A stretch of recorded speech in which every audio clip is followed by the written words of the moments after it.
I love me a good puzzle game. I love me a bad one too, actually. I just like any opportunity, really, where I get to feel all smug and smart. Of course, that doesn't always happen. Sometimes the game is hard, and it makes me feel all stupid and pathetic, and I hate it! Sorry. But overall, puzzle games are alright with me.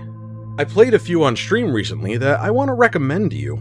The first one is Cube 2, a first-person puzzle adventure game that evokes thoughts of Portal with its physics-based puzzles that have you challenging one room after the next. Whereas Portal's puzzles were based around, portals, Cube 2 gives the character of Amelia Cross the ability to interact with specific tiles in each level and assign them unique properties, turning them into bounce pads, extending them into platforms, or spawning cubes.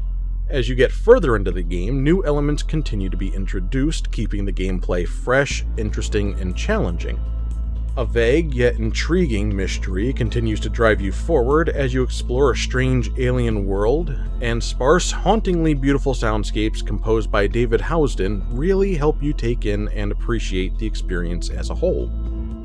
The next game I want to recommend is She Remembered Caterpillars.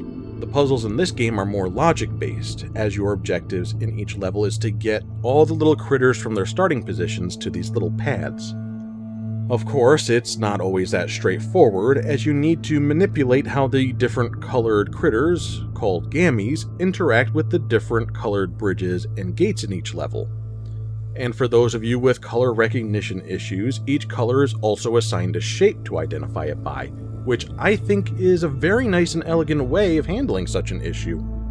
Though I can't speak from the perspective of one who actually is colorblind, so this may not be as functional a solution as I'm assuming.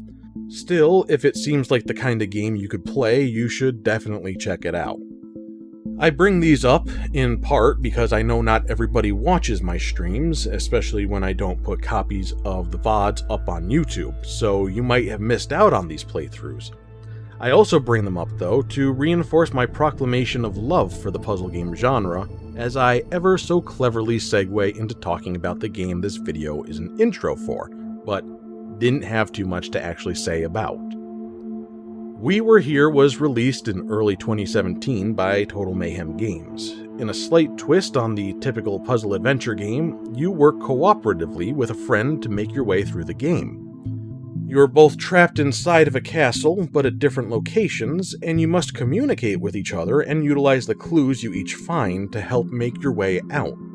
Other examples of co-op puzzle games in a similar fashion would include Keep Talking and Nobody Explodes, where one player has a bomb defusal guide they use to instruct the other player on how to disarm an explosive, and Exorcise the Demons, where one player advises the other on how to complete ritual puzzles. However, in We Were Here, both players are in the game together, with all the clues and information available through objects found in the environment. Now, of course, to actually play this game, I need one of those friend things I hear a lot of people talk about. Oh, hang on. Hey, do you want to play this game with me? Sure. Yay! Yay! Now, not only do we have this game to make our way through, but we're also going to tackle its two sequels, We Were Here 2 and We Were Here Together. Why people keep getting trapped in mysterious puzzle dungeons, I don't know, but we're along for the ride until the end.